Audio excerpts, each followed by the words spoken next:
Thank Thank you. you. Well, thank you for everyone for attending. I'd like to have Ms. Linden, our secretary, take roll call, please.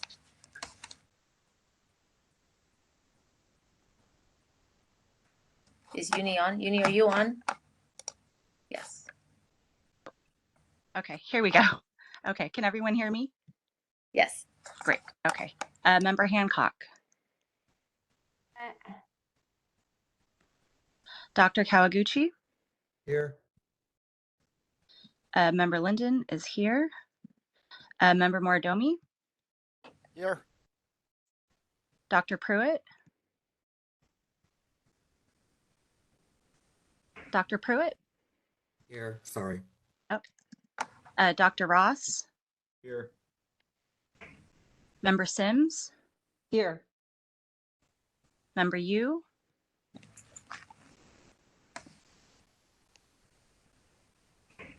Member Yu.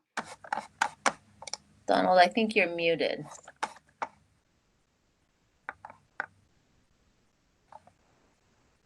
Oh, is Member Yu here?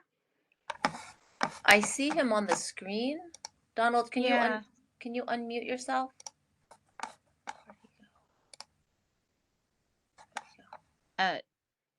Dr. Garcia. Present. Dr. Wong. Present. Sorry, this is Okay. Donald. Sorry, Member Yu. I was having some computer issues. I'm present. Perfect. Thank you. Okay. Quorum is established. Everyone is here.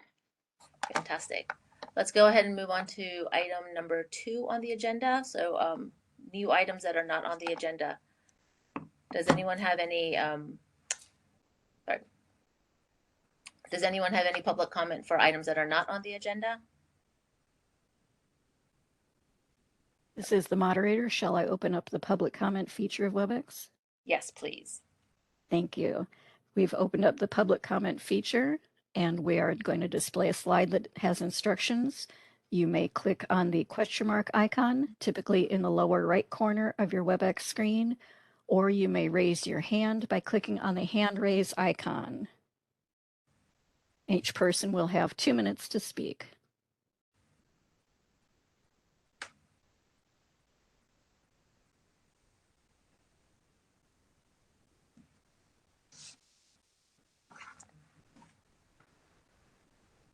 And I do not see any requests for comment on items that are not on the agenda. Shall I close the Q&A slide? Yes, please. Thank you. Okay, well then let's go ahead and go on to item number 3, a discussion and possible action regarding executive officer exempt level increase. So Olivia, did you want to say anything about this first? Yes, Dr. Wong, thank Okay, you. My name is Olivia Trejo, and I am the Human Resources Chief with the Office of Human Resources at the Department of Consumer Affairs. So this agenda item is to discuss and possibly vote on increasing the exempt level of this position. The current level is identified as O, with a salary range of $8,135 up to $9,062. That's per month. Is that correct, Olivia? That is per month, correct. So the next level would be level N with a salary of $8,531 up to $9,506. The last time a level increase was changed for this exempt position was in 2000. And so in order to request a level increase, a justification has to be submitted, identifying the organizational growth, any legislative changes, any additional programs within the board, and any significant staffing increases since the last level increase. Thank you. So we had talked about this at one of our other previous board meetings, how we wanted to increase the salary level for our EO since and like Olivia mentioned, in 2000, that was the last time there was an increase. And since then, we have also absorbed the opticianry board as well, opticians. So the number of licensees that our EO or that our board is overseeing has practically doubled. So one of the things that we had talked about at one of our previous board meetings was increasing the salary level for our executive officer. So today's discussion is for our board to see if we still would like to request a fee level increase or an exempt level increase for so that when we post the job, have the job posting, there could be the possibility of having an increased salary level for our new EO. So I didn't know if you, Jeff, or does anyone else want to chime in? Mark? This is Dr. Garcia. The only question, we definitely need to do this. The only question I have is there another level above this that we may be eligible for because of the doubling in licensees? That's a good question. Olivia, is there a possibility that we could increase our level even further? You could. The next level would be M, but it's not often practiced to skip levels without significant growth. So if you're able to articulate and justify that, then we can definitely request for the next level, which is M. This is Dr. Garcia again. So Ms. Trejo, almost doubling our licensees, is that, in your opinion, a good reason to seek the M level pay scale? It may. So the approving authority, it'll go to our agency for review, the governor's office, and the California Department of Human Resources, who will have the final say. If we propose M based on the data that you've gathered, any of those entities may reduce the level to N or deny the request altogether. So we ask that, or we recommend that we always just go to the next level to be fair and consistent with other programs that do the similar requests. Ms. Trejo, this is Dr. Garcia again. So would there be any harm in requesting the M based on licensees with the understanding that it may be reduced to an N by the deciding board? No, there will be no harm. Donald, just for apples to apples comparison, is there some data out there that would show what the pay scale is for our agency relative to others with comparable numbers? To Dr. Garcia's point, similar applicants, similar staff, budgets, that kind of information? That is taken into consideration when these requests are put forth through the different entities for review. We do have at DCA several boards and bureaus that are similar in size. So that is taken into consideration during the review process, yes. And for similar sized boards, are they at an M level or are they lower than that? It varies, but right now, one board recently did get approved for the level increase to N from O, which is similar to optometry board. Okay, that's helpful. Thank you. You're welcome. I think Mark had his hand raised also. So, for any boards that are similar in size, are there EOs at the M level? I don't have that data in front of me right now, but I can definitely circle back with that information. And in the event that you guys do decide to move forward with a level increase, I can provide that information. And in the past, where a board has asked for level M, the approving authorities, have they, in your experience, have they reduced to N or have they rejected them altogether? In the past, any requests from level to level M have been from level N, so it wasn't a skip of level. Okay. In your experience, where a board tried to skip the level, have they just said no way, no increase, or have they just reduced it to one level? In the few that I've seen, they have been reduced, yes. Okay, so that underscores kind of what you've said is there's little risk in asking the 2-level increase as Dr. Garcia suggested. So in addition to the increase in numbers since 2000, I didn't know it was 2000. 2000 is a long time ago. There's lots have happened, and in my own recent memory, which only goes back like 6 years or 7 years, we've had a legislative change to allow for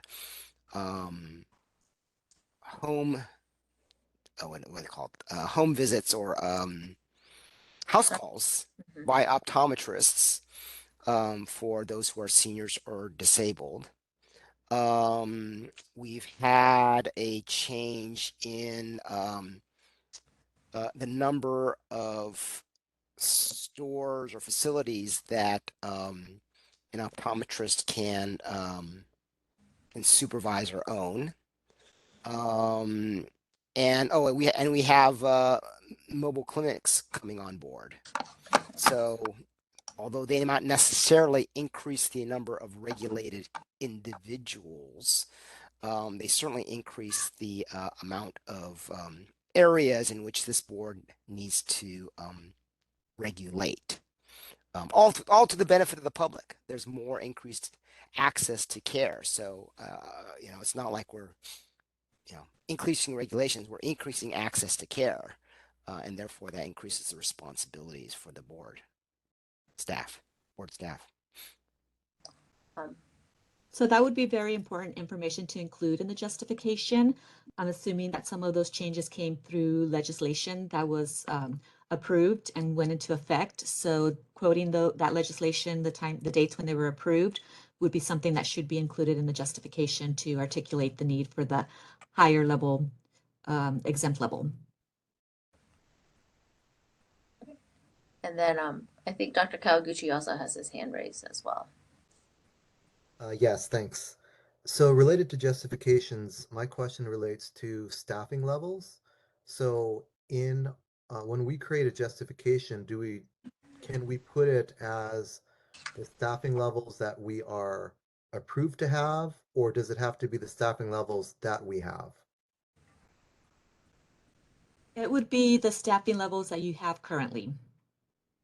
Okay, so if we are not currently fully staffed, is that going to hurt us in our justification in that category? I apologize. No, it would be the positions that the board has, not necessarily the incumbents. Okay, all right, thank you.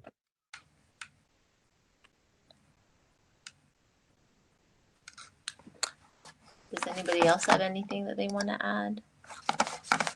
So Olivia, do we take a vote on this right now? Yes, I'll defer that to the council.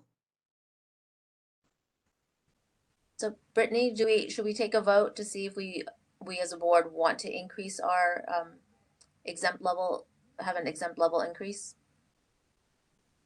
Yes, you'll need to make a motion first.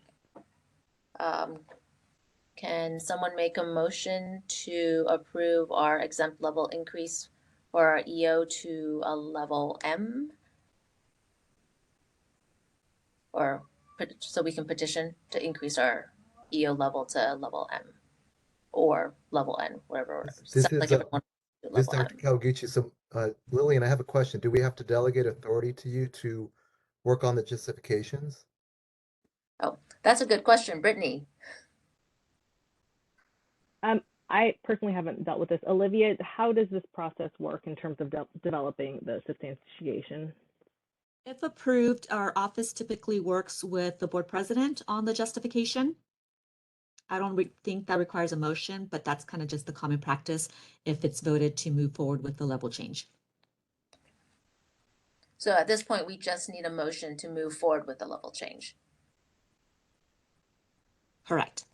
Okay, and then do we have to specify what level change we want, or can we just say we want a motion to move forward with the level change? You would have to identify the level that you would want to change it to. I'll make a motion. This is Mark Mordomi. I move that we petition to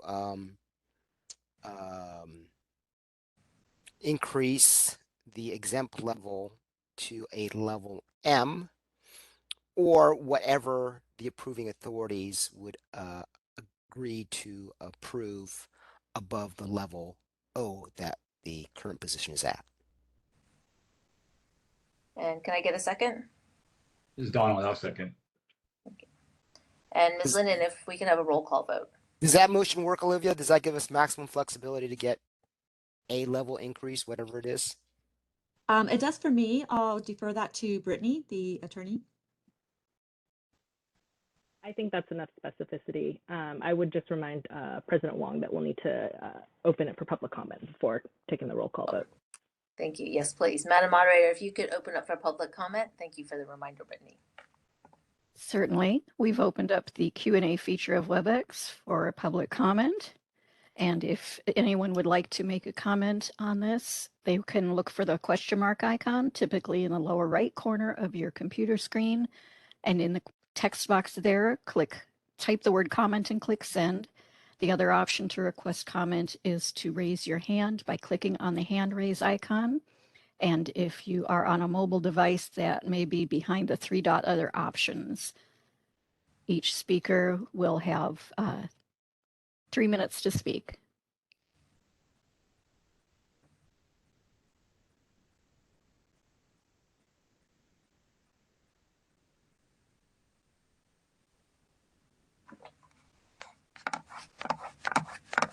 And I do not see any requests for public comment at this time. Shall I close the Q&A?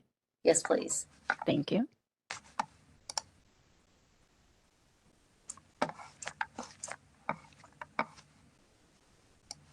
Okay. So if we could now have a roll call vote, Ms. Linden, if you could do a roll call vote, please. Okay. Member Hancock. Aye. Dr. Kawaguchi. Aye. Member Linden, aye. Member Stoney. Is that me? I vote aye. Pruitt. Aye. Dr. Ross. Aye. Member Sims.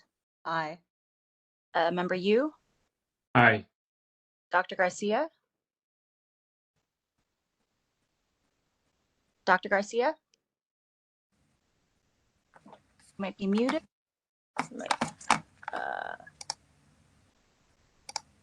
I don't, he's still on. He might be muted. Oh. Or he might have, yeah. Okay. Dr. Wong.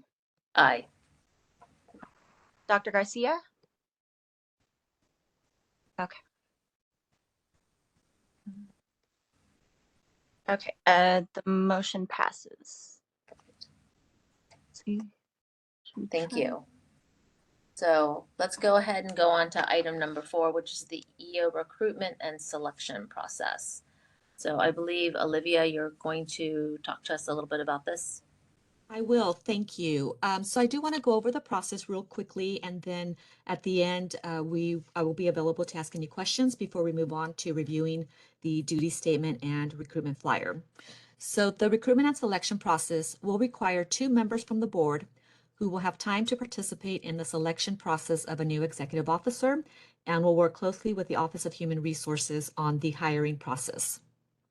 We do plan to formally appoint a search committee in today's meeting, and the members will be chosen by the board to be part of the search committee to assist with all recruitment activities. The executive officer recruitment is advertised for 30 days and is advertised on the California Department of Human Resources websites and can also be advertised through Capital Morning Report and other platforms if the board chooses to. During the advertisement period, myself or a designee from the Office of Human Resources will work directly with the search committee to determine application screening, interview questions, and potential interview dates. Stephanie Louie from the Office of Human Resources will serve as the contact person on the advertisement and will provide the search committee with the applications received each Friday on a flow basis. The search committee will review and screen applications received based on the desirable qualifications to determine candidates for initial or final interviews. Depending on the number of applications received, if initial interviews are recommended based on a large candidate pool, they will be conducted with the search committee initially. At a next scheduled board meeting in closed session, final interviews will be conducted for the top candidates. If it is too far out, the board may do a special meeting with proper notice just to do final interviews. This will require a vote by the board members to select a final candidate to serve as the executive officer. Upon selecting the finalist for the role, a start date and salary can then be determined. The selection of the candidate must be kept confidential until the candidate notification has been completed and accepted, and the unsuccessful candidates have been notified. The selected candidate will also require criminal offender record information, also known as CORI clearance, if they're not currently a board employee, which will be facilitated by my office. Once the selected candidate has passed CORI, the board can work with public affairs, which is part of DCA, to make the formal announcement. And then on the effective date of the appointment, the oath of office must be administered, which may be administered by any board member, the DCA director, or their designee. And direction regarding the administration of the oath will be provided by the Office of Human Resources. So that concludes my overview of the hiring and recruitment process, and I'm available if anyone has any questions. Thank you. Does anybody have any questions?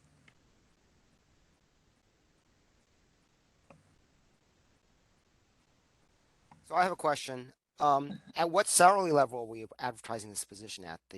Probably the So current. right now we are advertising it at the salary level of O, but we did put a disclaimer that the salary may change on the recruitment flyer. In the event that we are successful in changing the level of this exempt position to a higher level in the interim while we're recruiting. Okay. And what if the level doesn't change until after we've hired someone? So they'll be hired at level O, but if we do get approval for a change in level, That is correct. It'll Would be that- the individual will be appointed at level O, but then if we're successful in increasing the level down the road, then they will be subject to that increase as well. Not to nitpick, but so the disclaimer will say that it might change. I don't want to give the impression that the salary could go down in that disclaimer. When we review the recruitment flyer, we can discuss that a little bit further to see if we want to make changes at that point. Very good.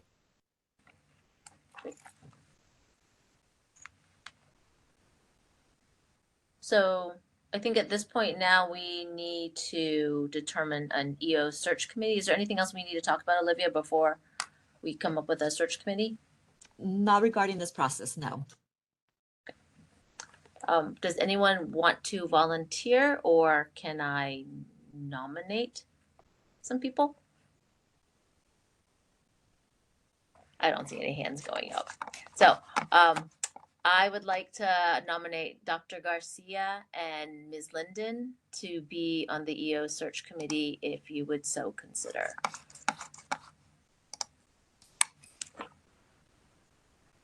Ms. Dr. Garcia, thank you, Dr. Wong, for nomination. Definitely, I'll serve on the committee and serve the board in any way that I can. So yes. Thank you.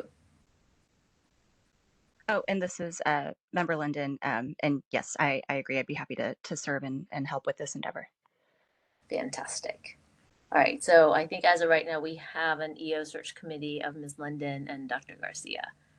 Ms. Trejo, we don't need to vote this in or anything, do we? Or do we need public comment? Brittany? I will defer that to legal.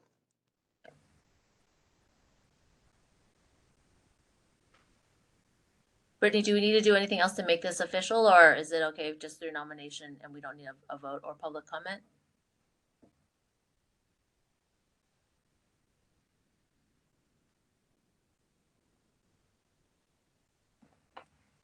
Is Brittany still on? Let me see. Oh, I'm here, Dr. Wong. Okay. In this situation, just to be safe, I'd recommend taking a motion and hearing public comment for the appointment of members Linden and Dr. Garcia. Okay, well, I'm going to make the motion. I'd like to make a motion to appoint Dr. Garcia and Ms. Linden to our EO search committee. Mark Mordomi seconds. Madam Moderator, if you could open up the queue for a public comment. Certainly. We've opened up the Q&A feature of WebEx to facilitate public comment. If anyone has a comment on the appointments to the search committee, you may look for the question mark icon, type the word comment, and click send, or you may raise your hand by clicking on the hand icon. And that, if you are on a mobile device, the hand icon might be on behind the 3 dot other options. Each person will have 3 minutes to speak.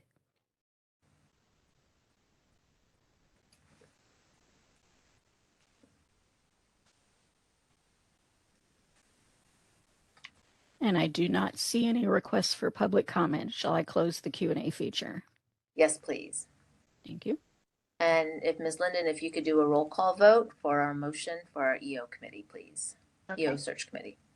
Member Hancock, Aye. Dr. Kawaguchi, Aye. Member Linden, aye. Member Moridomi, Aye. Dr. Pruitt, Aye. Dr. Ross, Aye. Member Sims, Aye. Member Yu, Aye. Dr. Garcia, Aye. and Dr. Wong. Aye. Okay, and the motion passes. Fantastic. Thank you, everybody.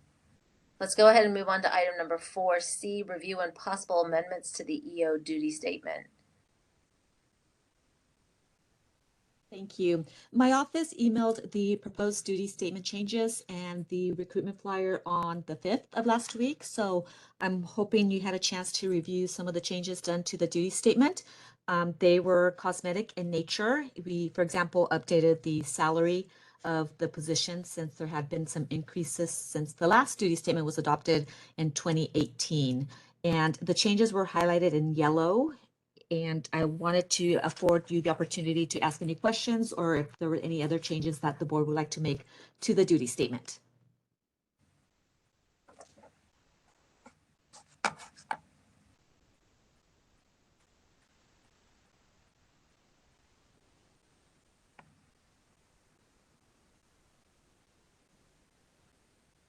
If no additional changes or comments are made, then we can make a motion to approve the duty statement with the changes that my office proposed. Does anyone have any comments? And if not, can I get a motion to approve the duty statement with the changes by Ms. Trejo's office? I'll move. Mark Murdomi moves. Can I get a second? This is Dr. Ross, I second. Dr. Ross seconds. And Madam Moderator, if you could open up the queue for a public comment, please. Certainly. We're opening up the WebEx Q&A feature to facilitate public comment. If anyone has any comment on the EO duty statement, you can look for the question mark icon and typically in the lower right of your WebEx screen, type the word comment and click send. The other option is to raise your hand by clicking on the hand icon. Each request for speaking will be allowed 3 minutes to speak.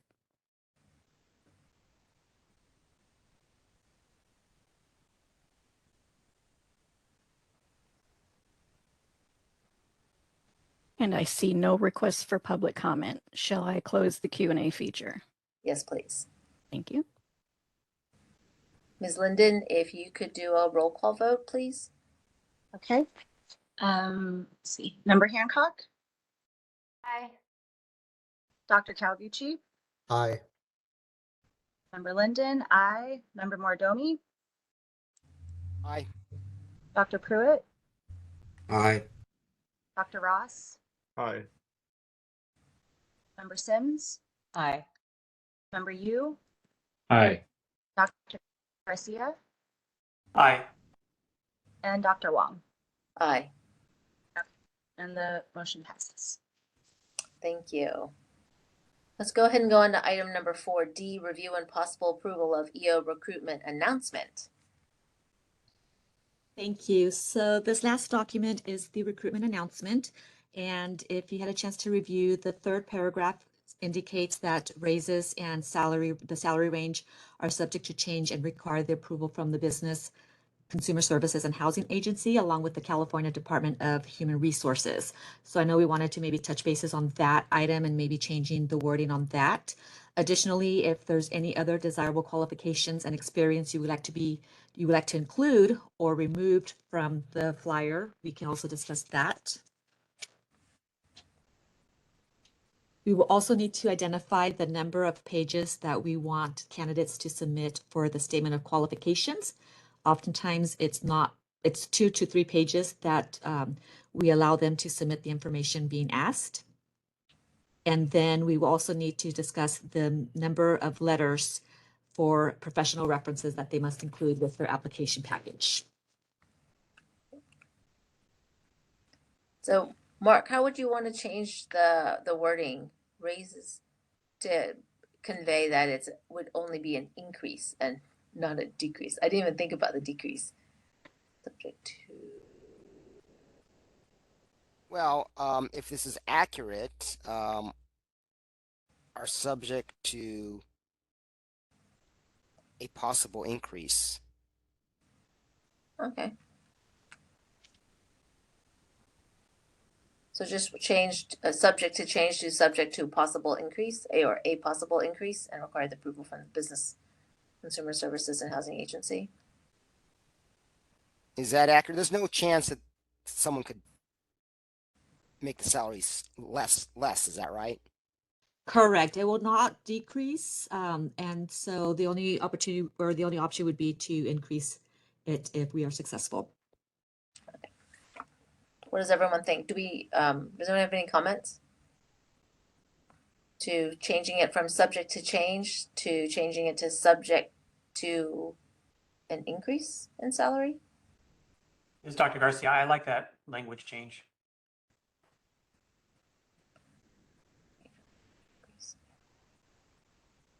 Does anyone else have any other comments? Brittany or Olivia, do we need to take a vote on this also? On this item, yes. Okay. So Oh, we want so I suggest we wait till we go through the entire document and then vote on the entire document rather than each line by line. Okay. Because I have another suggestion on another topic. Okay. So does anyone else have any other comments on just this particular phrase, changing it subject to change changing it from subject to change to changing it to subject to an increase? No. I thought I suggested a possible increase. Just A possible, okay. Yeah. Subject to a possible increase. Okay. No other comments? Let's go ahead and talk about the other items for this document, and then we can take a vote, as Mark suggested, on the whole document. Oh, Mark has his hand raised. So, without offending my optician and optometrist fellow board members, when I looked at this, that first bullet point on desirable qualifications experience stood out to me. It seems rather innocuous at first blush, but I don't think any of our past EOs have been that well. I mean, excuse me, Shara was not. I'm not sure how familiar she was with the rules of pertaining to the practice of licensed optometrists and opticians. I don't want to dissuade anyone who's not had experience with optometrists and opticians. I don't want to dissuade them from applying. So I was thinking, is there language there we can replace to indicate that someone that is familiar with the laws and rules, etc., related to the medical professions, or if something like that, because I'm afraid that just licensed optometrists and opticians, although certainly desirable, may create the impression that's too narrow. This is Dr. Garcia. I felt the same. I just wasn't sure whether or not we wanted to leave that in or out, but I agree with you. I think that does narrow the field a little bit. So if they, and I think, like you said, most people that are seeing this probably don't have a lot of familiarity with optometry or opticianry. So I would like to open that up a little bit more, or strike it completely, or make it more rules pertaining to licensing, state licensing, and with other boards, and just make it more general.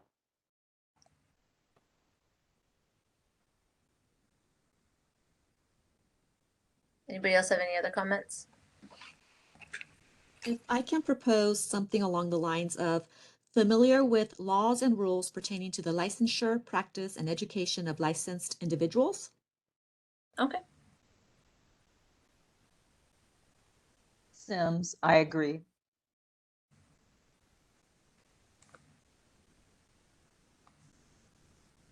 Any other comments from anybody? So just instead of saying licensed optometrists and opticians, just saying licensed individuals. So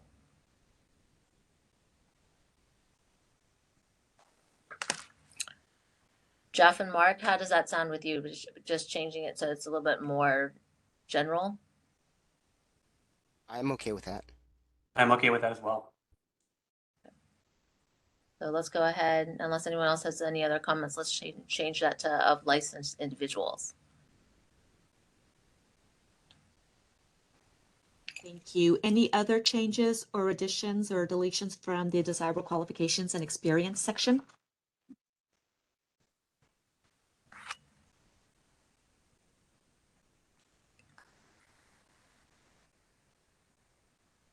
Nope. Thank you. The special requirements is standard language, so that'll remain the same for any type of executive officer recruitment. The interested persons must submit the following section. We need to decide how many, the number of pages that we want the statement of qualifications to be. Typically, it's no more than 3 pages, but that's something for the board to decide.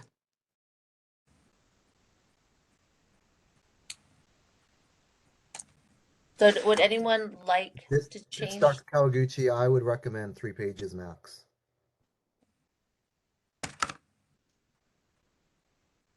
Anybody else have any other opinions other than 3 pages? I defer to the search committee because they're going to have to read all of it. Dr. Garcia, Ms. Linden, do you have a preference for more or less than 3 pages? Or is 3 pages, do you think would be sufficient? I think 3 pages max is great. I agree. Thank you. Okay. So I think we're all in agreement that not to exceed 3 pages. What about letters of recommendation? Ms. Trejo, is there a recommended amount? That is also recommended to keep it at 3 letters. Right. Anyone else have any other differing opinions other than 3 letters of recommendation? Or are we okay? All okay with 3 letters? This is Member Linden. Just because it says minimum of 3 letters, I'm not sure if that's going to give some candidates an expectation that they should submit more. So I would be okay taking out minimum of, but that's just my personal opinion. So do we want 3 letters? Should we just say 3 letters of professional reference? It's Dr. Kawaguchi. I don't know that we need that many, to be honest. I think it should be, if we're going to need to keep it as a minimum of, I would maybe suggest minimum of 2 letters. With the maximum of 3? Yeah, we could do that. Or we could just say 2 to 3 letters of professional reference?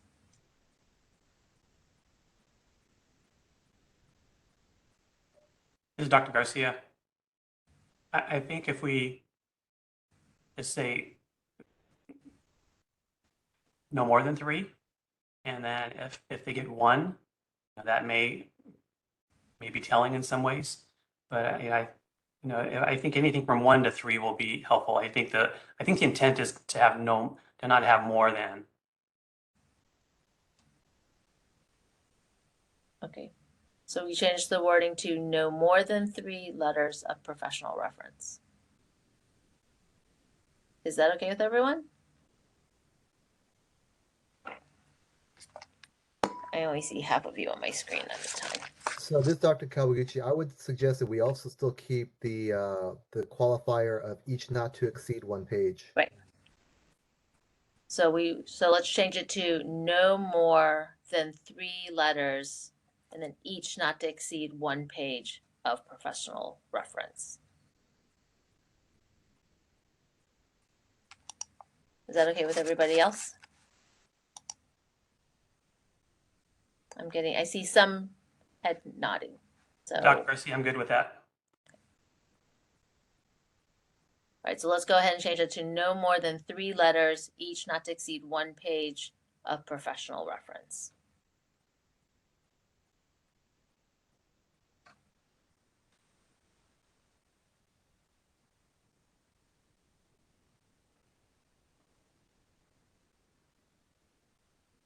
Thank you. I'll defer it to legal now for the motion on those changes to the recruitment flyer. Okay, so here is the possible motion to approve the EO recruitment announcement with the following changes. To paragraph 3, sentence 3, that the language subject to change shall be changed to subject to a possible increase. Next, that under the desirable qualifications and experience, the first bullet point, the language shall be changed from licensed optometrists and opticians to licensed individuals. Third, that the interested persons must submit the following section. With respect to item 1, the statement of qualifications not to exceed 3 pages, with the remaining language to remain the same. And with respect to item 4, that the language at that item shall be changed to no more than 3 letters, parentheses each, not to exceed 1 page, close parens, of professional reference. That's excellent. I so move. Dr. Kawaguchi, second. Madam Moderator, if you could open up the Q&A for comments, please. Certainly. We're opening up the Q&A feature of WebEx to facilitate public comment. If anyone has a comment on the edits made to the announcement, you may look for the Q&A icon, the question mark icon, typically in the lower right corner of your WebEx screen, or behind the 3-dot other options if you're on a mobile device. Type the word comment in the text box and click send. The other option is to raise your hand by clicking on the hand icon. Each person will have 3 minutes to speak.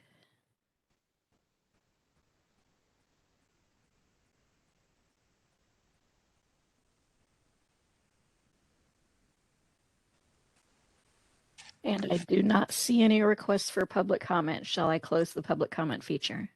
Yes, please. Certainly.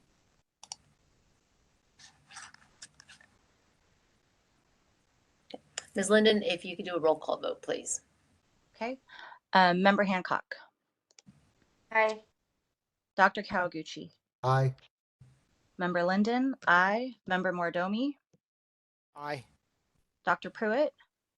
Aye. Dr. Ross. Aye. Member Sims. Aye. Member Yu. Aye. Dr. Garcia. Aye. Dr. Wong. Aye. Okay, and the motion passes. Thank you. Let's go ahead and move on to item number 5, which is future agenda items. Does anyone have any items that they would like to put on the agenda for our next board meeting?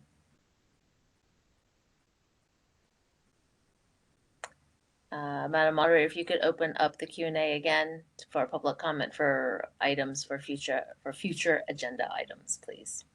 Certainly. We've opened up the Q&A feature of WebEx to facilitate public comments, suggestions of topics for future agendas.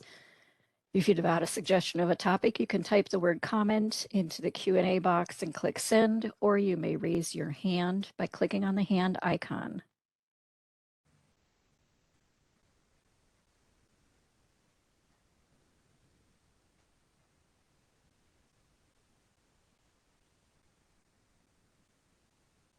And I do not see any requests for public comment. Shall I close that feature? Yes, please. Thank you. Thank you. Lillian, Okay, I watched the last board meeting, and I think the issue of the budget and the fee increases are set for the next meeting, if not for an earlier special meeting. Is that right? Yes, I know it's on the next, it should be on the next board meeting, but if we feel the need to have another earlier meeting, we can talk about that too. Okay, thanks. Posted. Okay. All right, so I think for the next item, we are now going to close session. So, Olivia, how are we gonna, so I'm sorry. Looking at the agenda, it says we're going to close session, then it says we're going to reconvene in open session. We can't just okay, never mind.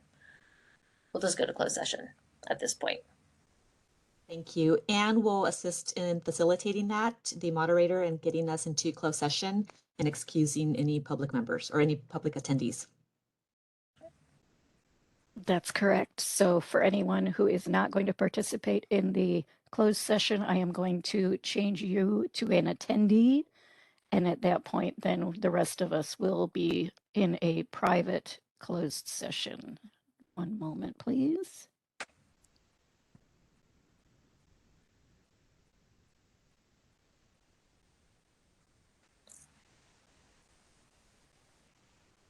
And at this point, the only people in this panelist list are the board members, Ms. Trejo, and our legal counsel. Great. Thank you. You're welcome. Let me go ahead and start the practice session. And we are in open session. Thank you. Okay, so I think at this point, we're just going to announce that we have an interim EO has been selected, and an official announcement will be forthcoming with that individual's name. And I think at this point, I'd like to have a motion for adjournment. This is Dr. Ross, all motion. And can I get a second? Sims, second. All right, thank you. Thank you, everybody, for your time today and for a very fruitful meeting. Thank you. Thank you. Thank you. You.